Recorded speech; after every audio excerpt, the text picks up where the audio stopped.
anti-Asian racism in the 1817 cholera pandemic, Jstor daily, by Sagaree, Jain.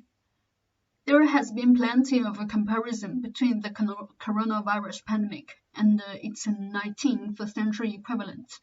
But as the coronavirus pandemic transforms life around the world, one outcome in the US has been a rise in hate crimes against Asian American people, especially following President Donald Trump's use of the term Chinese virus in his tweets and press briefings.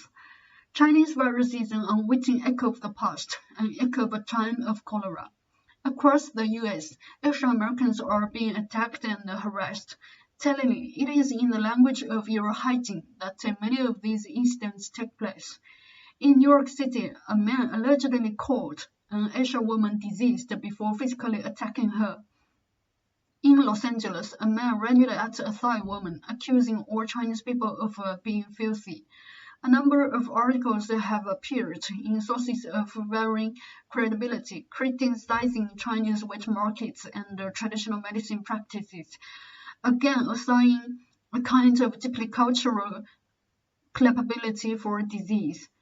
On March 4, 1884, Dr. Charles McNamara delivered a lecture on Asiatic cholera at the Westminster Hospital. McNamara cited a government order from 1871 that read, Asiatic cholera has a peculiar infectiousness of its own, which, when local conditions assist, can operate with a terrible force. In the 19th century, Asiatic cholera was used by Westerners to describe new-to-them disease that originated in Bengal, India, and that was particularly virulent and deadly.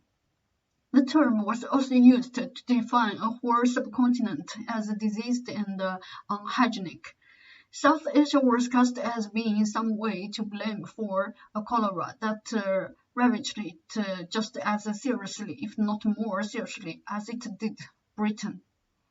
Historians mark the first cholera pandemic as beginning in 1817, spreading along trade route from India to Myanmar, Sri Lanka, Thailand, Indonesia, China, and Japan by 1822. The second pandemic began in 1829, and the disease circulated from Britain to Canada and from Mexico to Cuba. In this time, English-speaking doctors on both sides of the Atlantic referred to this new cholera by its place of origin. In 1831, the New York City Board of Health requested that 3 of the city's most prominent doctors be requested to collect with all possible speed all information which can be obtained from Europe or Asia on the subject of Oriental cholera. In the first waves of Asiatic cholera, the British medical establishment was still deeply influenced by the humoral tradition that traced back to the writings of Galen. It was believed that the disease stemmed from mere smells of bad air, especially in unsanitary conditions.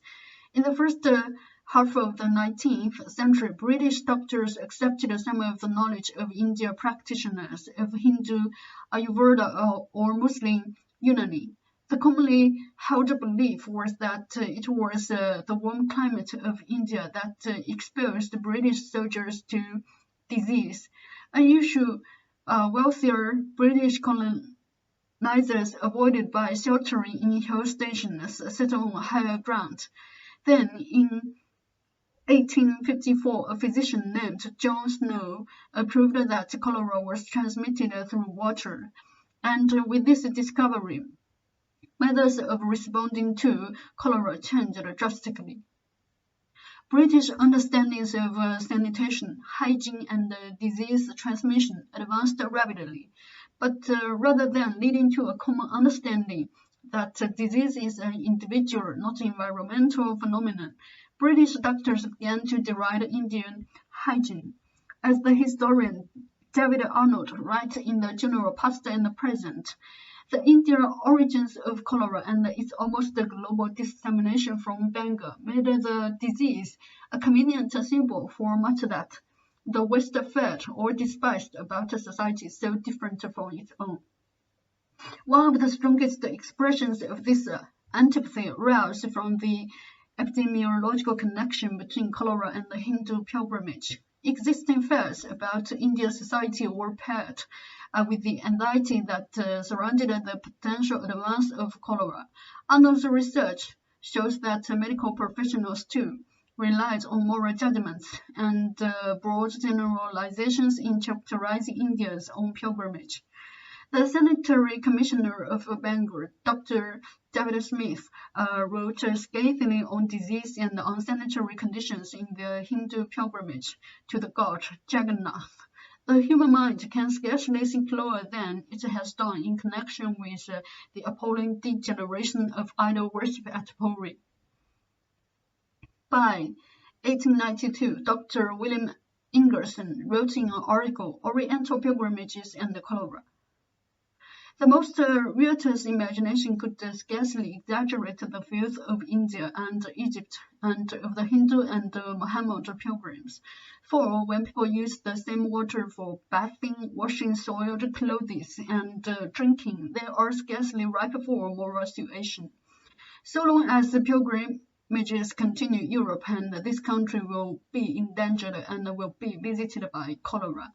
The British launched inquiries into the conditions of South Asia people on pilgrimages and ultimately classified pilgrims as a dangerous class, launching specific surveillance systems for pilgrims. This reveals the power of the colonial gaze, the ability to categorize poor practices such as Hindu or Muslim pilgrimage as senseless and backward.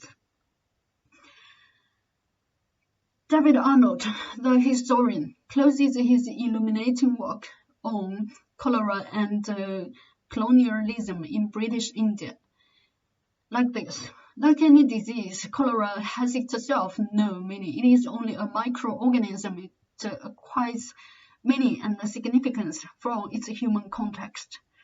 In the British Empire in the 19th century, cholera was used to drive a wedge between cultures, even as British doctors improved their understanding of disease transmission and moved to a new era of medical science. Between fear of cholera and ignorance of pilgrimage practices, the British medical establishment characterized a whole culture as filthy and insensible. We should learn from instead of repeating the racist assignations of the past.